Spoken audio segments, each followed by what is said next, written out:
Alright, it's time for Tanya Summary Shiur, week 40 Kananaha, and we're in Igras HaKodesh, and we're doing chapters 12 and 13.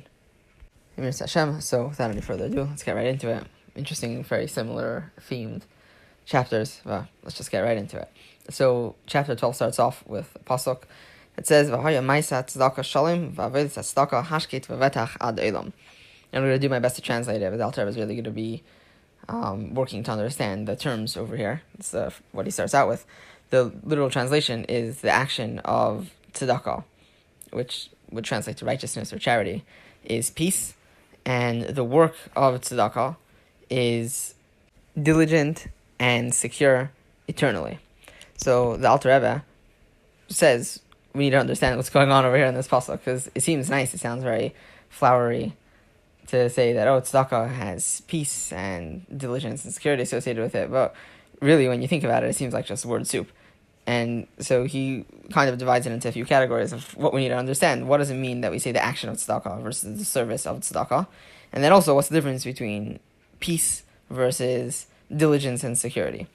So the Alter Rebbe says, to understand this, we're going to give an introduction about the pasuk Eiseh Shalom Imreimov.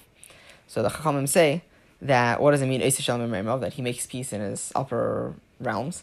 So it means that you have Michael, the ministering angel, which presides over water, and Gabriel, the ministering angel, which presides over fire, and they coexist together because of the great peace of Hashem. That is to say, that when there's a divine revelation upon these two entities, fire and water, it could really be anything, but in the example, it's fire and water. So you're able to appreciate that really everything is from Hashem, and as such, there should be no fight, there should be no competition, there should be no struggle between them. So this causes that there's ultimate peace. When there's a revelation of the thing that makes them one, you're actually able to appreciate the peace that's inherent within each of them all along. So this is a nice idea in theory. The Alter Rebbe says, how are we able to actually implement in some kind of way in the world this idea of peace that comes from revealing a divine source? So the Alter Rebbe says, a classic Kabbalistic line, that with our work down here, we're able to cause work up there. Or work isn't the right word, I should really say arousal. With an arousal of divinity down here, we're able to cause an arousal of divinity on high. And so through the mitzvah of tzedakah, says the Alter Rebbe, we're able to cause this divine peace to rest upon the world in some measure, however it comes down. But this is what we're able to cause. Another thing, says the Alter Rebbe, through learning Torah, it says that the Chachamim say that anyone that learns Torah for its own sake causes peace in the upper realms and in the lower realms. So we're also able to draw divine peace, a revelation of divinity which causes peace into the world through learning Torah. A classic application of this, says the Alter Rebbe, is the concept of giving tzedakah before davening. It says that Rabbi Eliezer would give a small amount of money to a poor person and only then daven, and to support this idea, he would quote the pasuk in Tehillim, Ani b'tzedek echez afanecha, which means that with tzedakah, I will see your face, referring to Hashem. The psalmist is talking to Hashem. So with tzedek, with tzedakah, it helps a person see Hashem, which is to say you give some tzedakah, and that causes that when you then work on refining your character in davening, which according to Chassidus, that's very much one of the key focuses of davening, that you're able to tune your emotions and tune your faculties to refine them. So this is all helped along by tzedakah. This is Alter Rebbe, this is Ma'aseh tzedakah, this is the action of tzedakah, and he says, this is the first part of the pasuk, that the action of tzedakah will be peace. And he also adds in the point that we say Ma'aseh tzedakah, the action of tzedakah. Ma'aseh is a very all-encompassing word in regards to time. That is to say that it kind of exists in all tenses at once, past, present, and future. Very classically, we'll refer to a story that happened as a Ma'aseh, something that happened, or something that'll happen in the future is also a Ma'aseh. Something that's happening right now is a Ma'aseh. So it's all Ma'aseh, it's all current, it's all past, and it's all future all at once. That is to say that the tzedakah is a very consistent thing. It's not that a person is really working for it. It's not that a person is going through leaps and bounds to make the tzedakah happen. It's just, I give tzedakah before Shacharis, and I give tzedakah before Mincha. Try at least. And so we're giving tzedakah all the time. B'chal, you give tzedakah. Someone asks for tzedakah, you give tzedakah. It's just a regular everyday occurrence that you're giving tzedakah. So this kind of tzedakah, just tzedakah that's casual, that happened before and it'll happen again and it's happening right now, is what's referred to as Ma'aseh tzedakah. And this Ma'aseh tzedakah brings shalom, brings this divine revelation that's able to make peace in the world, both inner peace and general peace. Then says the Alter Rebbe, there's another level, which is avodah. Avodah means service, but service, the word avodah also means work. It's something that takes actual work, something that takes effort, not just to give tzedakah because this is part of life, not just to give tzedakah because this is what's the typical thing that's done. It's giving even when it hurts. That level of tzedakah, says the Alter Rebbe, has something much more special to it, besides for the regular advantage of just casual tzedakah, which is that through this regular tzedakah, we're able to refine the world. That is to say, not just to help make peace where you're able to reveal how there's no inner contradictions, but to take whatever the essence of bad is, the bad that doesn't exist, the bad that seems apparent in this world, that in itself is a massive conversation, not necessarily for here, but to take the essence of bad and to completely destroy it. Through taking our nature and going against it, working against it, to give tzedakah even when it hurts, through doing that, we're also taking the bad in the world, and we're also destroying it, making it that it doesn't exist. We're going against the flow of the world. The world wants to have bad in it. It's part of the nature of this world, is that it's a place where bad can exist. And through giving tzedakah, even when it hurts, we're able to take that and turn it over. Completely get rid of the bad. And this, says the Alter Rebbe, is the second part of the pasuk, that the service of tzedakah, the work of tzedakah, is diligent and secure forever.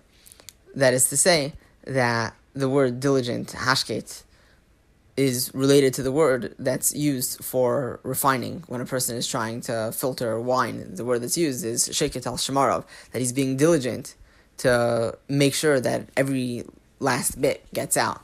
So this concept of diligence, of making sure, nitpicking over everything to make sure that there's no bad within it, that's what we do when we do tzedakah, when we give tzedakah in a way of work, when we give tzedakah in a way that it hurts, we're able to diligently refine and make the world secure forever. Ultimately, this will be when Mashiach comes, that the completion of this will be when Mashiach comes, that there's going to be absolutely no bad left in the world, and it's going to be the culmination of all of the refinement that we do of the world. Anyhow, that concludes chapter 12. And on to chapter 13, the Alter Rebbe starts off by quoting a pasuk. He doesn't directly start asking questions on the pasuk, but ultimately gets explained. The pasuk is, Ma'arav tuvcha asher tzafanta l'reacha. How good, or I should say, how great is the good which you have hidden for those that fear you. And if the pasuk is, Paltel chaysin mach neged b'nei adam, you've caused for those that hope in you in plain view in front of everybody. So that is the pasuk. So the Alter Rebbe starts explaining. Ultimately, we'll get back to the pasuk, how this all fits in. He says there's two general levels, or not levels, I should say, two general sides that people take in serving Hashem, which has to do with the source of their soul. And one side is being more restricted.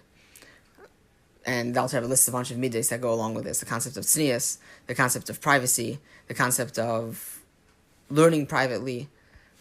All of these things are things of a restriction. He also says giving tzedakah according to the strict letter of the law, which is to say not skimping on tzedakah, but to not give more than the required amount, and learning Torah according to the laws of Torah, that is to say, to learn Torah officially by the books. There's a specific schedule for how you're supposed to learn Torah according to Torah, so following the schedule is also the concept of restriction. It's doing everything by the letter. Then there's a broadness. Hispashtus is the word the Alter Rebbe uses, a spread outness that exists by people in their service of Hashem. And this attitude comes out in a way of, I'll give tzedakah just however, I'll give tzedakah. I'm not going to start learning Hilchos tzedakah to say I need to give tzedakah. I'll just give tzedakah. Not to say from a place of amaratzishkeit, but this is the nature of a person in how they serve Hashem.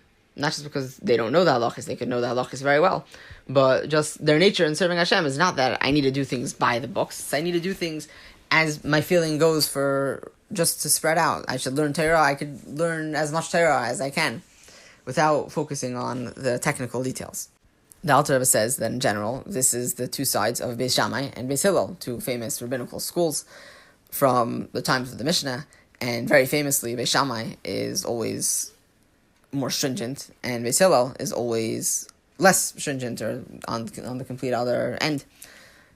The Alter Rebbe says it's interesting to note, though, that not always is it that Beis Hillel is more lenient than Beis Shammai, and it's not always that Beis Shammai is, I don't know if stringent is the right word, is not always more strict in a practical sense than Beis Hillel. It does happen every now and then. It's a rarity, but it does happen that Beis Hillel is more stringent than Beis Shammai, or more strict than Beis Shammai, and Beis Shammai is more lenient in the practical halacha than Beis Hillel. The Alter Rebbe says the reason for this, even though Beis Shammai always, the rule of Beis Shammai is to follow stringency. It's a very vast topic that could be discussed for hours and hours, pointing out every single argument of Beis Shammai and Beis Hillel and how it comes down to these factors. But ultimately, this is the decision-making process of Beis Shammai, to go with the side of stringency. But sometimes it does come out that there's a leniency when you follow the intellectual route of stringency, and the same thing vice versa. So Alter Rebbe says the reason for this is because really both of these sides come from Torah, both of these sides come from Hashem. And it's not that one is inherently different than the other. No, really, they're both connected at the top, very reminiscent of what we said in the last chapter about how fire and water, ultimately, in their source, they're connected, and that's why when there's a divine revelation, there's peace, because ultimately it's all one and the same. Same thing over here. Both sides are both legitimate ways of serving Hashem, and at the top they're connected. They just express themselves as two different expressions of the same thing. So Alter Rebbe says this is why sometimes Beis Shammai is more lenient than Beis Hillel, because really Beis Shammai contains within itself all of the exact virtues, or not just virtues, but expressions of Beis Hillel. Beis Shammai contains, to some extent, it's just not revealed in the same way as Beis Hillel. And Beis Hillel also contains all of the stringency of Beis Shammai, but it's not revealed by Beis Hillel. By Beis Hillel, the main revelation is the broadness. So that's the difference between Beis Shammai and Beis Hillel, but really they contain each other within themselves. The Alter Rebbe brings another example that Avraham is called the loved one of Hashem. Hashem is called the loved one of Avraham, and Hashem is called the Pachad of Yitzchak. I don't know what translation someone would want to use for Pachad, but it essentially means fear or panic. The all-encompassing fear of Yitzchak was Hashem. Does that mean that Yitzchak didn't love Hashem? Chas v'shalom. Does that mean that Avraham didn't fear Hashem? Chas v'shalom. And actually, by that Kedah, it says that Hashem told Avraham, now I know that you fear me, that you're a fearer of Hashem. And the reason why that was a novelty, in a sense, is because Avraham normally expresses his relationship with Hashem by expressing his love for Hashem. And Yitzchak, usually, to the other side, expresses his relationship with Hashem in a way of fear. But both of them contained the elements of the other. So the Alter Rebbe says, this is what the pasuk that we said at the beginning of the chapter, Morav Tovcha Asher Tzafanti L'Reyecha, how great is the goodness that you've hidden for those that fear you. That's what the pasuk means, says the Alter Rebbe. What does the pasuk mean? It means that we're asking Hashem, we're saying, there's a great good that's hidden in the people that fear Hashem. That is to say, the people that their primary expression of their relationship with Hashem is fear. So you would think that really they're from the side of stringency, and they are from the side of stringency. But really the same givingness, the same kindness that's hidden by everyone else is exactly the same by those people. It's just hidden by them. That's why the Alter Rebbe says, that's why it says, how great is the goodness that you've hidden for those that fear you. Because it's not contained within them. It's something which almost hovers over them. It's auxiliary to them. It's not invested within them as a mode of expression, but they still have it. It's still a part of them. It's a part of their soul, whether or not it finds expression in them. So the Alter Rebbe says, this is the meaning of the pasuk, Marav Tuvcha Asher Tzafanti L'Reyecha, that there's this great goodness. The goodness of Hashem is hidden in everyone, whether or not they express it.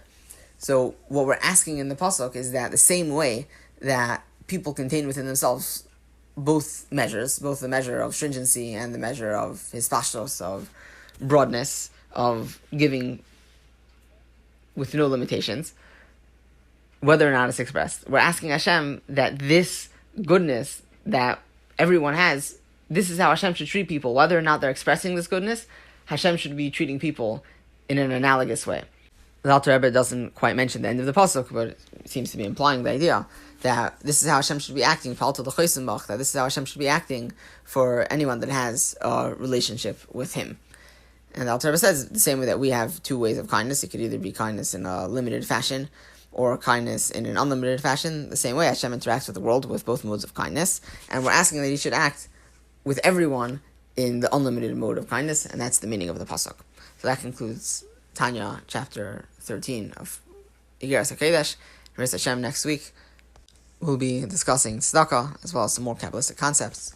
Looking forward to Mirz Hashem.